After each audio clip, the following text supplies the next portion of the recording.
looking for.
Are we on?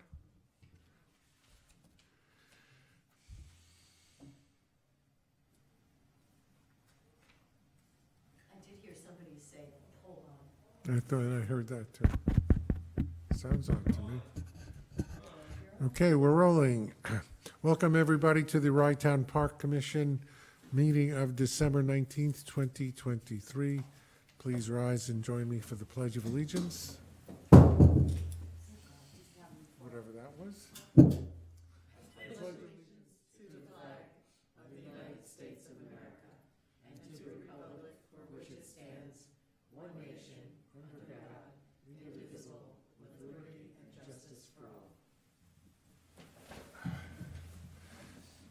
Debbie, please call the roll.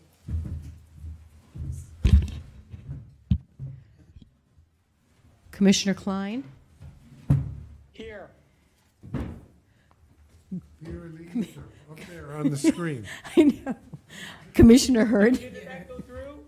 Yes, we hear you very well. Commissioner Cohn? Here. Acting Commissioner Graduate-Thomas? And her final meeting, Commissioner Lindsay Jackson? Yes. President Zuckerman? Oh, I didn't hear my name. Yes, I'm here. May I have a motion to adopt the minutes of October 17th, 2023, and a second, please? I'll make a motion. I'll second. All in favor? Aye. Aye. Thank you. Aye. Do we have any public comment on non-agenda items? Well, nothing's on Facebook. Anybody from the audience? Hearing none, we'll move on. First resolution is to declare certain equipment as surplus, obsolete computer equipment. I think the resolution is explanatory. May I have a motion and a second? I'll make the motion. Second. Is there any discussion? If not, Debbie, please call the roll. Commissioner Klein? Yes. Commissioner Hurd? Yes. Commissioner Cohn? Yes. Acting Commissioner Graduate-Thomas? Yes. Commissioner Jackson? Yes. President Zuckerman? Yes. Resolution to award path and gravel parking roadway restoration to MTS. Debbie, do you want to just briefly explain this? This is remaining repairs from the damage caused by Tropical Storm Ida. It's fully funded by the grant that we got from FEMA. We've just done the work. That's why it says non-pro-tunc. We had a big storm on the way.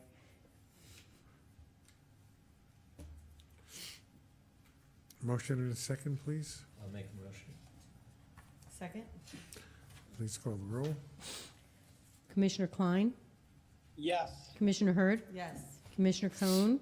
Yes. Acting Commissioner Graduate-Thomas? Yes. Commissioner Jackson? Yes. President Zuckerman? Yes. Next item is a resolution authorizing a submission of a grant to the New York State Department of Transportation under the Transportation Alternatives Program, otherwise known as TAP. We've had some discussion internally about this and the scope of work.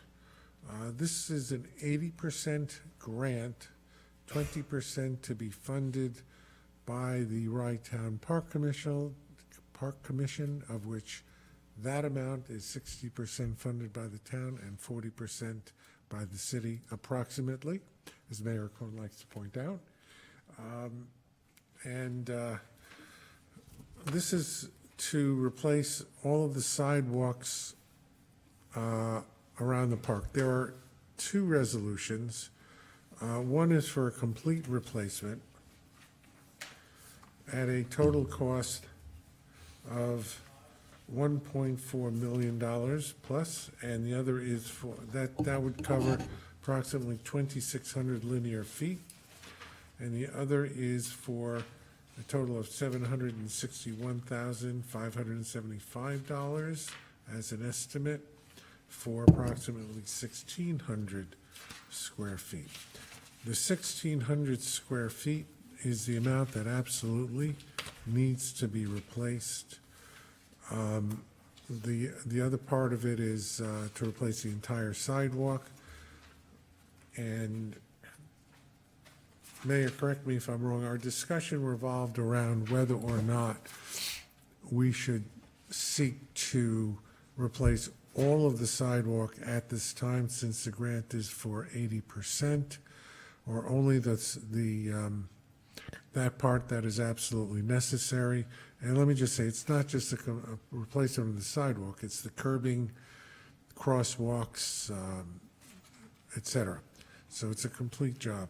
So the mayor has advised me that his city council is supportive of the lesser project, and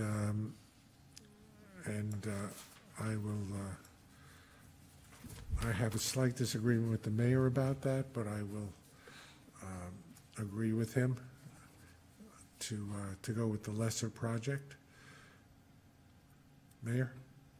Well, the lesser project does what we need to do, and what the engineer has told us that we need to do.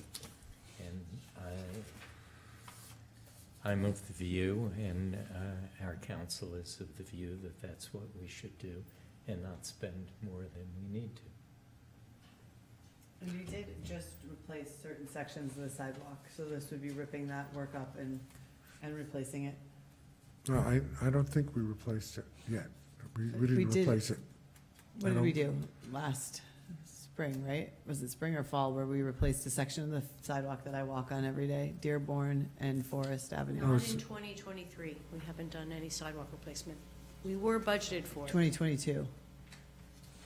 Okay. Yeah, we did about 10. What's the lifespan of a sidewalk?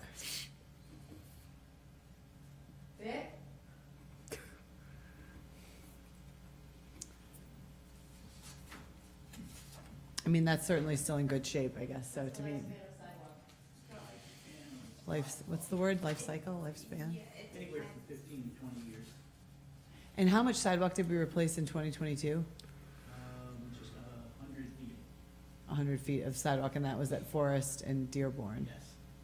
It's 100 square feet, not, or linear feet, square feet. It's 100 square feet, 500 feet. So that's 20.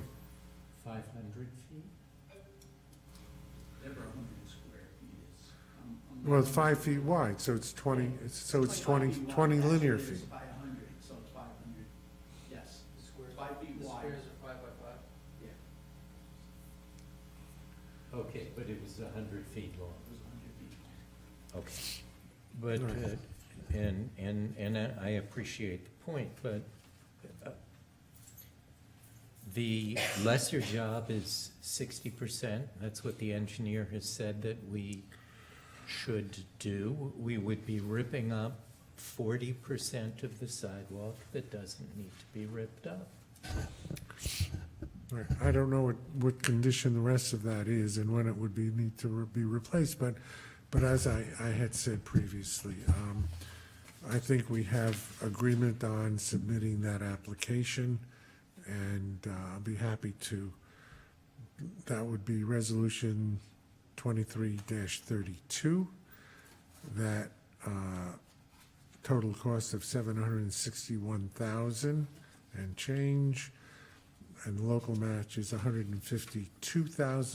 $152,315, which would mean $91,000 local match from the town and $61,000 local match from the city. So, I may have a motion and a second. I'll make the motion. Yeah, can I just ask a quick question before we do this? Sorry, so I'm just thinking about this in the context of other capital projects, and I know the sidewalks, it sounds like there's some that are certainly in bad shape. Overall, it's not something I notice. I do notice it in other places when I'm walking, but I'm only walking usually a specific section of the sidewalk. I guess my question is, what was the impetus for this sort of coming up right now? Well, the impetus is that we also are aware that the condition of the sidewalk is very rough, and it has needed attention for a long time. We've just started to bite off pieces of it so that it's affordable for us. But we know that there's a much bigger job to be done that's necessary. And the Department of Transportation offering the TAP grant was a great opportunity to get the work done with 80% of it funded by other governments. And this wouldn't go towards like a parking lot, or any kind of, No. you couldn't? No, this is specifically to facilitate transport, pedestrian transportation. Okay. That's what the TAP grant is aimed at, Got it. Yeah. safe transportation.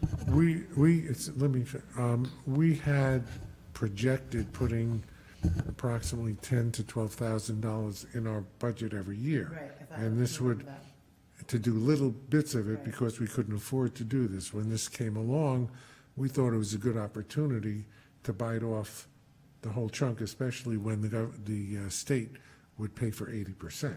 And let me just be clear, this is a very competitive grant.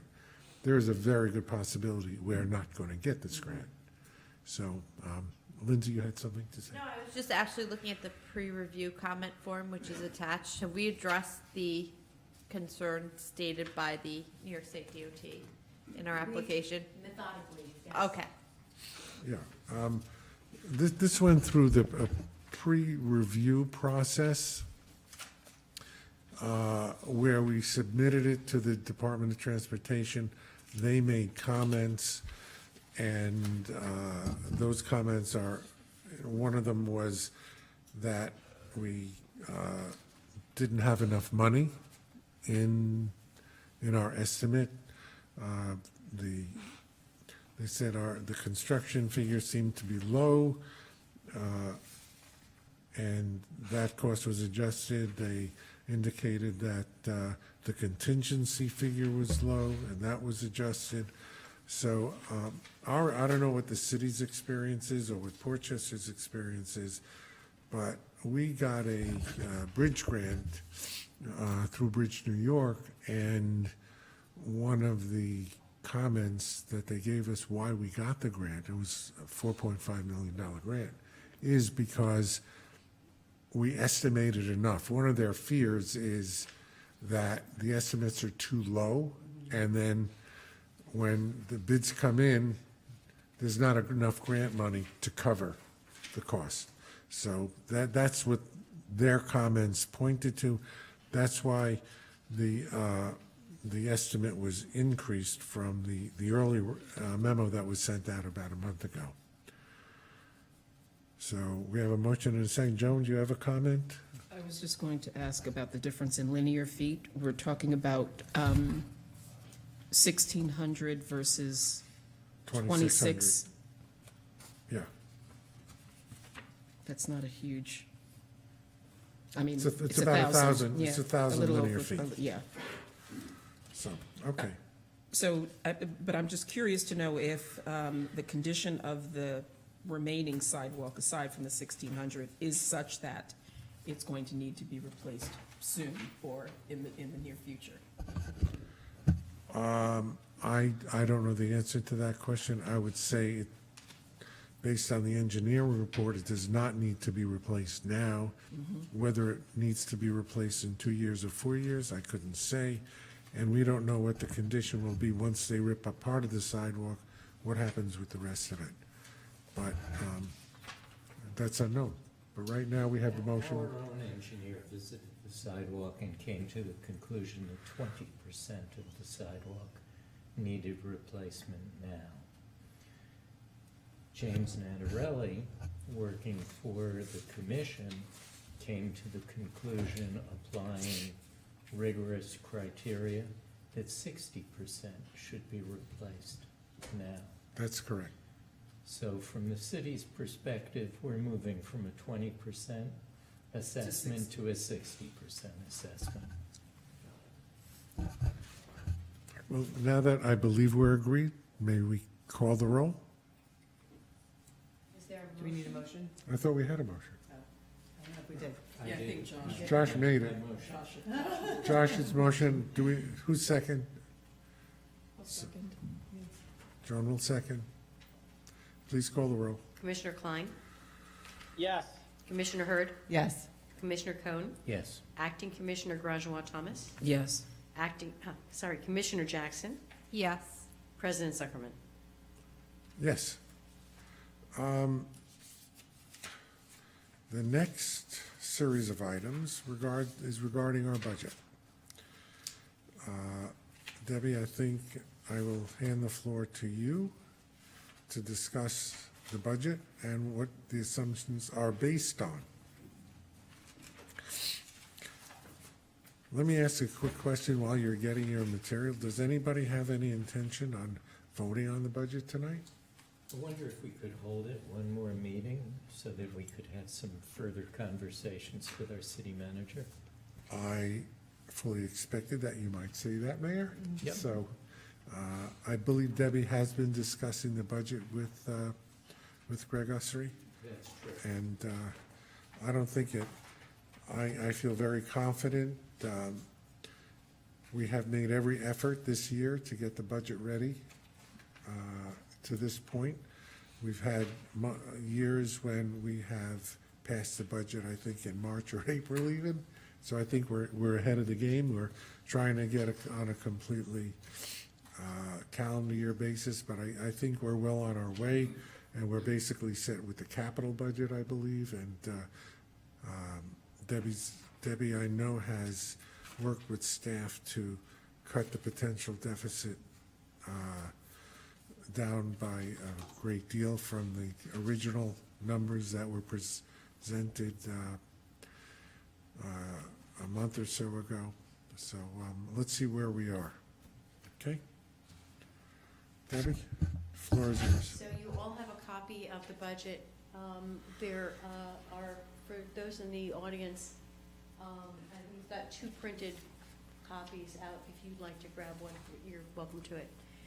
Certainly, it's in the agenda. So the draft budget, when we prepared the budget, we took into account the very many variables that impact the Rytown Park budget and our operations. Clearly, weather is at the top of that list. Inflation, the general economic conditions, the restaurant concessions performance, and is very strong. So that's certainly in our favor. This year's deficit is really a reflection, that's from 2023, of the weather patterns. All of you, I'm sure, remember the rainy weekends of this summer, and in fact, the rain of this summer. Rainy holidays also, or some of most of the holidays. Poor air quality shut us down from the northern wildfires, and certainly kept people away from the beach. We actually had to close a number of times when it was unsafe for staff or people to be out in that air.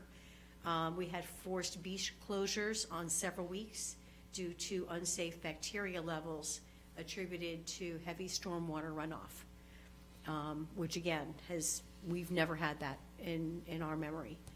So those are all things that impacted last year.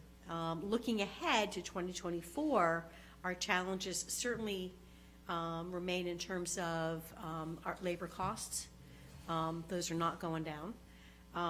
Competition for our seasonal staff at that low level of compensation. Open water swim qualified lifeguards. What else can a skilled maintenance or an unskilled maintenance person do with their hours? And increasing costs of goods sold. So similar to 2023, the 2024 season will allow for 153 days of parking revenue, so that's the same, and 110 days of potential beach revenue. That is consistent as well. So we're projecting in this budget revenue of $101.63 million, which represents a 4.3% decrease over 2023. 1.69 million in expenditures, which is a decrease of about 0.5%, and a projected deficit of 53,000, basically 53,500, which is, I noticed that there's a typo in your draft, so in some of the narrative, that number appears as 63, but I'll make that change shortly. So in terms of revenue impacts that the commission, we recommend to start to look at, you asked at the last meeting, please can we find, really look hard at our rates and fees and see if we can find a place to make a recommendation for some kind of an increase to make up for what was a pretty ugly looking deficit budget. And we found two areas that we are offering for your consideration. The first is implementing a $10 administration fee for lifetime resident senior pass holders who currently pay nothing. They show up, they must present themselves in person with their previously held lifetime pass, and given that, our staff collect their information and update their pass, issue them a new one, all of that for free. What we'd like to recommend is that we charge. Debbie, can you hold on one sec? Please explain, I know the commissioners are aware, why we have lifetime passes? When did it start, and who is eligible?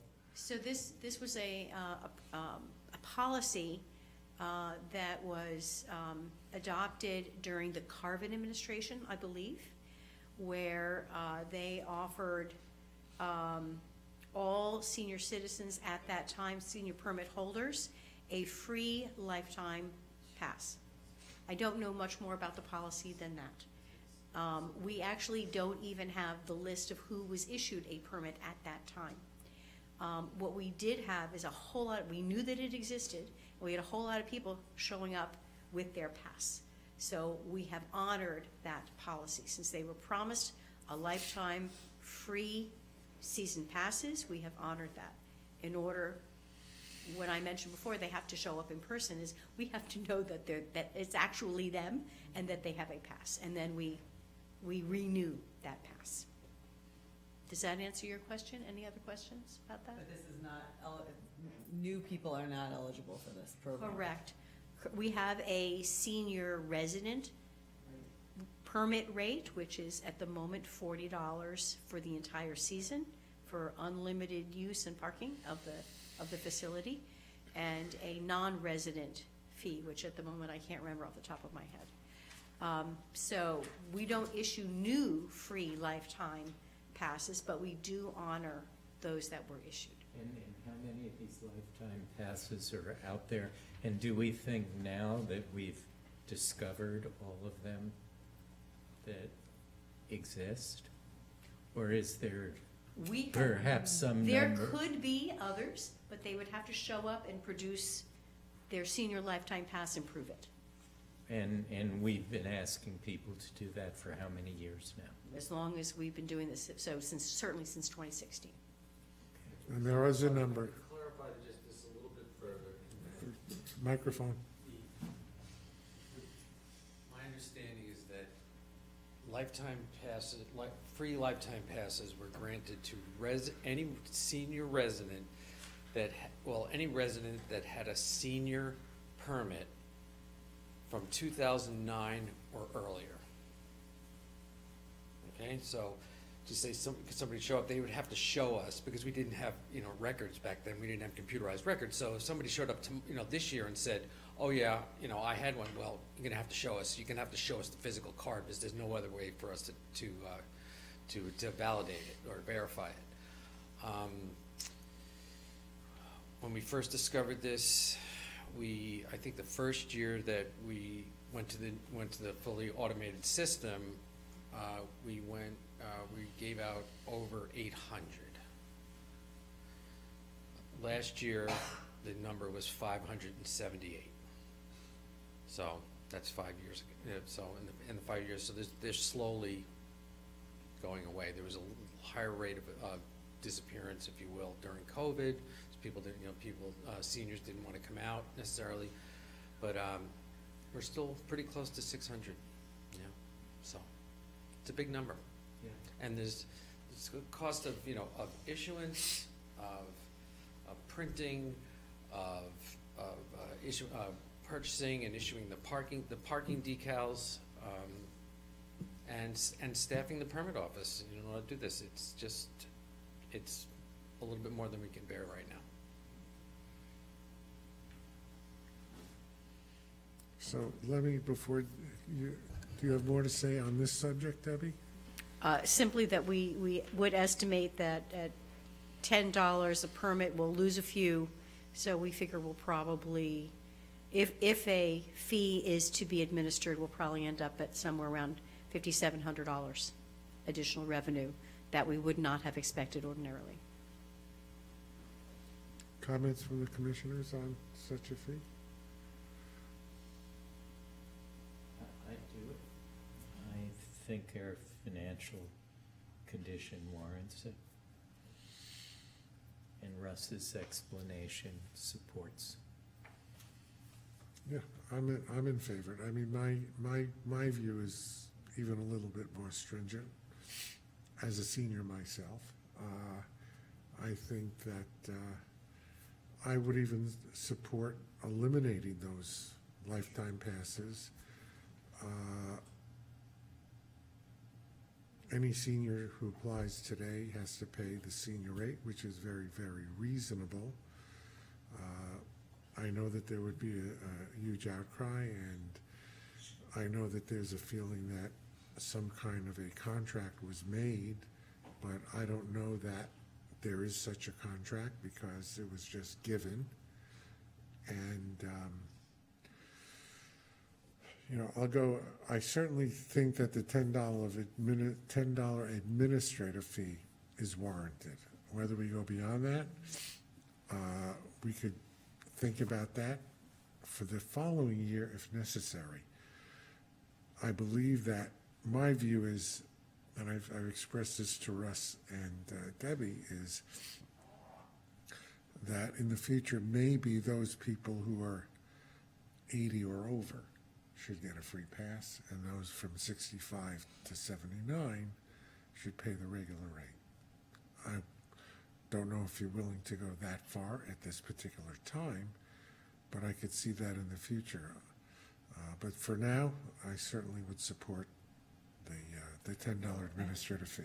Yeah, no, I'm trying to do the math, and I might have this wrong, but if this started in 2009, and they had to be seniors, right? So they had to be 65, so now they, Back then, you only had to be 62. oh, wow, okay. We I was gonna say, so they're close raised to it. 80. We raised it.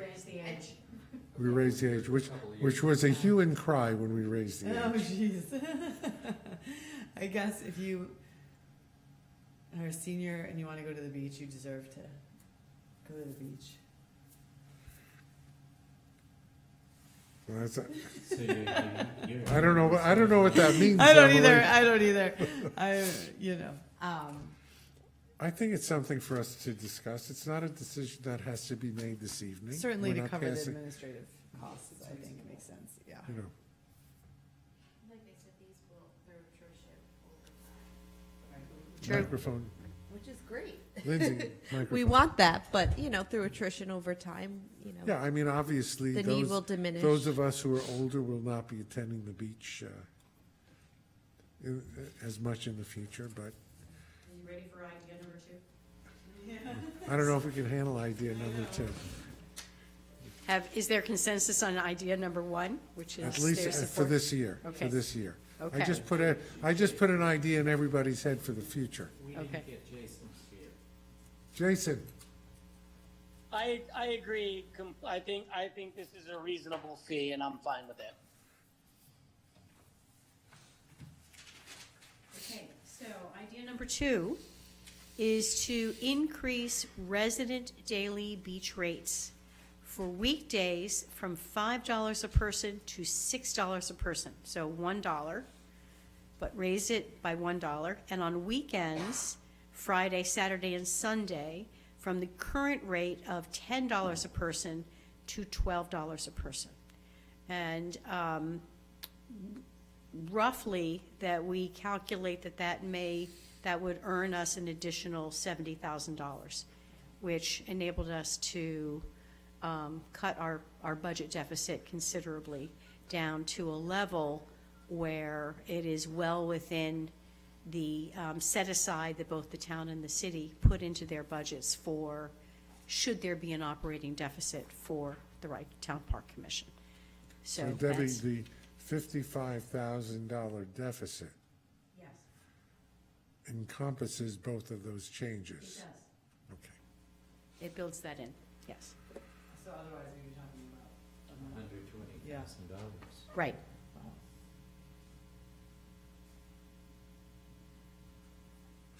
Well, I mean, honestly, and this is personally, and I've told Gary and Debbie this, I hate the idea of increasing the park fees for the residents and, you know, especially the taxpayers who support the park and who are paying the fee to support the park.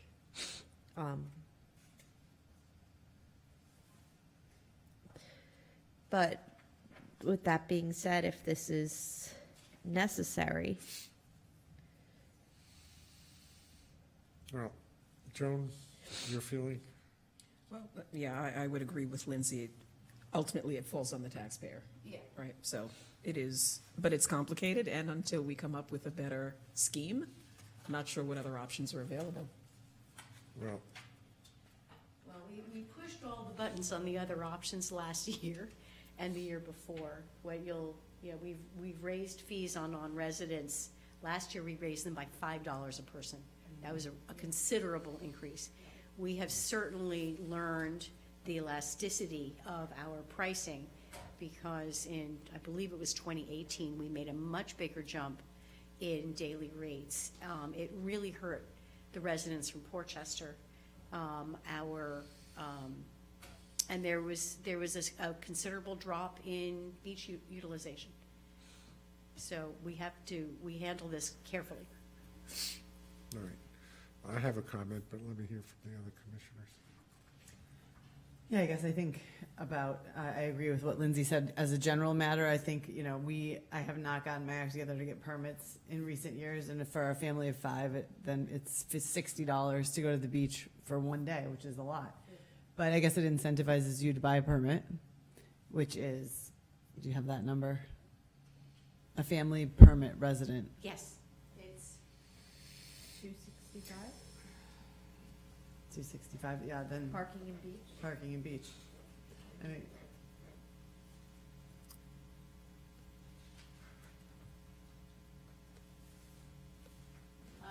a resident family is $265.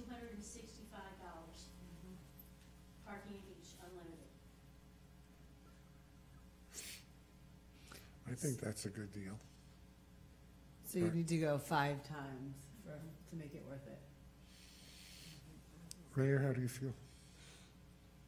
As the rest of the commission does so far. My feeling is, I will, if that's the feeling of the commission, I will go along with it. My own personal feeling, as I've said many times, I would like at some point the beach to be free, not parking, the beach to be free for all residents. That is a goal of mine. I don't know if we're going to ever achieve it, but that is a goal. And I'd like to make that happen at some point, but if the deficit is going to be as large as it is, again, Lindsay and Joan both said, ultimately it falls on the taxpayer, so depends on whether it falls on the general taxpaying public in the form of the city and the town funding the deficit, or it falls on the park goer. And Russ has mentioned to me one of my favorite words is elasticity of demand. If you raise the fees too high, the number of people will decrease. and you're not serving the public thereby. So we have to just keep that in mind. But right now, the budget is as it is with those two recommendations. And we can think about it and go forward. We have the resolutions on the agenda. Should we ask Jason what he thinks? I thought he did. We didn't get you, Jason?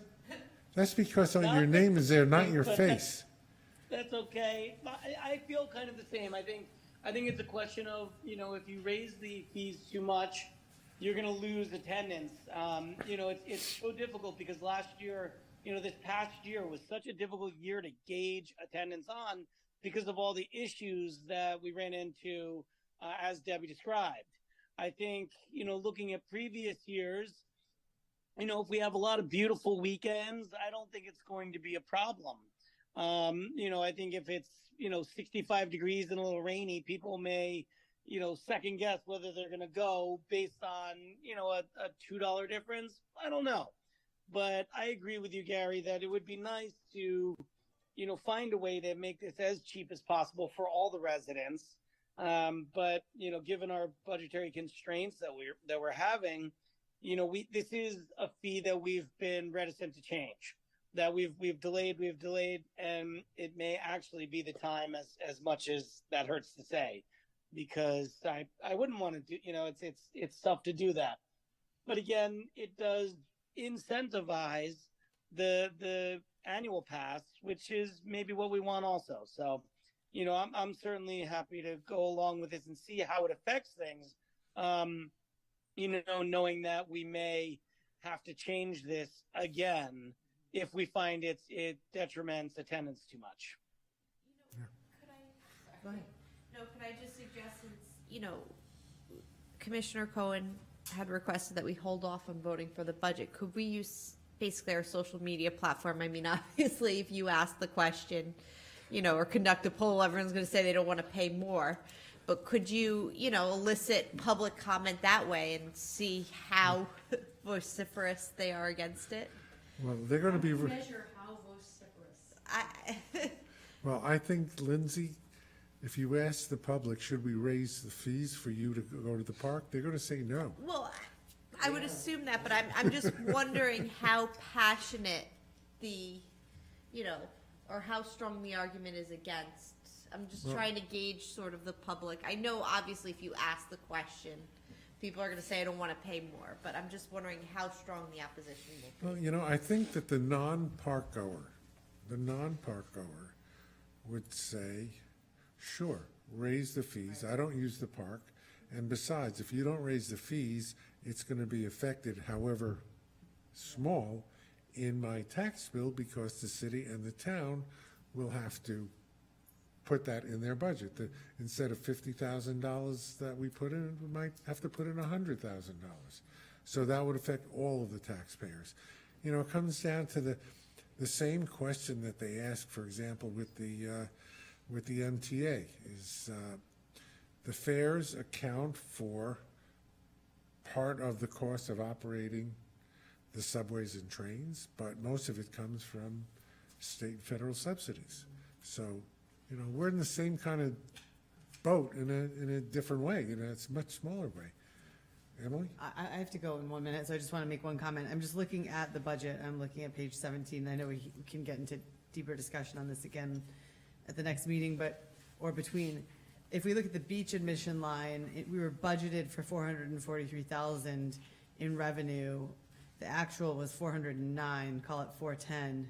So we were short $33,000, and this year we're budgeting $520,000. I mean, so our assumption is we have much better weather days by $110,000. It also is building in, I think, that's where we're seeing this additional $2. We can really get hurt, in other Yeah, words. that's my point, is just that this, so our budget is operating at a deficit at the outset, right? That's what we're anticipating, is a $55,000 deficit, right? That's right. Okay, and that assumes that we hit this $520,000 Correct. number, which is a really big number compared to last year.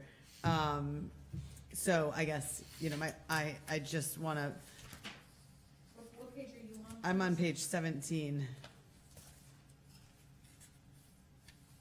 Because that's the biggest, you know, there are a couple numbers that are concerning the concession income. Is that just barley? Yes. And the kayak folks? No, the kayak's on their own line. Oh, a rental income record, no, where are they? Rental income, Recreation, No. rental income, recreation. rental income, okay, I see. They had 0 last year? They had what? If that's what they were, it says they were budgeted for 6,700 and they have 0? They didn't have 0, they didn't pay us until December, Oh, so okay, it's great. not in there Okay. yet. Got it. But the number is like $3,500. They did very badly this year. And- And they suffered from, right, they were only open on the weekends. Right, And with all of the weather Yeah. impacts, they got just as hurt as we did. and, yeah, well, And the restaurant. Yeah. I mean, we all suffered because of the weather. okay, okay, But I good. think your My point, point, yeah. Emily, is that we're anticipating making $190,000 more Right. this year than last year, but it's a fair weather assumption. Yep. Correct. And we come in with a deficit in any case, Mhm. taking into account this increase that we're considering. Yeah, I mean, I will say, I know that the park staff is doing everything they can to make it as pleasing an environment and a experience as possible. So, The thing Yeah. is, you know, there's only so much, the thing is that parks cost money to run. right? All the parks cost money to run. The parks in the city of Rye, other parks in Crawford Park, parks in Portchester, they all have costs associated with them. Rye Town Park is one of the few parks that actually has income. And we need to balance that. Parks serve the public. They're not designed to make money, and our goal is, I think, to at least minimize the loss. I think it's an exceptional year if we actually make money, because it's so weather dependent, as Mayor Cohen has pointed out. If every weekend is sunny and in the 80s, especially the holiday weekends, we're going to make money. And if every weekend is rainy and in the 60s, we're going to lose a lot of money. So the question, you know, most summers are somewhere in between those two. Now we have to see where it is. We're providing a great service for the people. Everybody loves the park, you know, and, you know, these are tough decisions for us to make, and as officials, probably whatever decision we end up making will be criticized one way or another. But we do the best that we can. Doesn't happen, Gary. What doesn't happen, Josh? We don't get criticized. No. Thank you, I'm sorry to be really. But before you go, just a comment on criticism Yes, from Aristotle. okay. I quote him all If the you time. don't, if you don't want to be criticized, don't say anything, don't do anything, don't be anything. I leave you with that. Thanks, Emily. Food for thought and food for the belly. Yes, thank you very much, Russell, and our beekeeper for the honey. I was from gonna Crawford raise Park. that up. I was gonna raise that up. Sorry, You stole our thunder. I'm taking you. Good night, I'm sorry. Okay, before, Bye. do we have any, we're not gonna pass resolutions regarding the fees and adopting the budget. So, that will be for next time. I hope you all read the Do I- management is- report. I want to confirm what I believe I've just heard in terms of a consensus is that the park commissioners do want to go with the daily fee increase, or do you want to wait a month and discuss it next month? I think that we should leave it in the budget for now, as you have compiled the budget. We can change that I think we might want to have informal discussion between now and the next meeting in case anybody has ideas or want to change anything. But where we are, as I say, nobody's happy raising fees. They're raising fees mostly on our residents, and we don't want to do that. But we have to make sure that the park is viable. I don't know anybody is suggesting cutting the maintenance staff or the lifeguards or the attendants, and we need all of those people in order to make the park as beautiful and as well-functioning as it is. And Russ touches on some of that in his management report. So I have nothing more. Does anybody else? I have nothing more on the agenda. I'm certainly prepared to go on about the budget, but I certainly need not if you've heard enough for this evening. Josh has to leave at 7. Emily is gone, and I think that we can hold that. I just want to say a couple of things. Number one, thank you, Russ. Everybody on TV, this is honey, and all the commissioners got a jar of honey from our beekeeper, our park director beekeeper, and the Friends of Rytown Park. With the pun intended, I'm just the worker bee. It's all funded by the Friends of Rytown Park, and it's to their credit that And we they've thank supported the this Friends, project. and now we have, anybody from the Friends? We have two. Chris, Taking on a lot of that responsibility, so. you're going to be the assistant beekeeper? Assistant to the assistant. All right, Chris. And thank you. And another word, thank you to Lindsay Jackson, who's been our fellow commissioner for 8 years. 8 wonderful Well, years. not that long, because Benny was here for a while.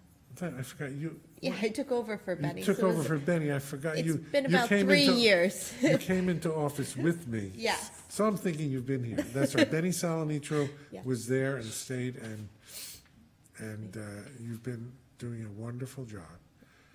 So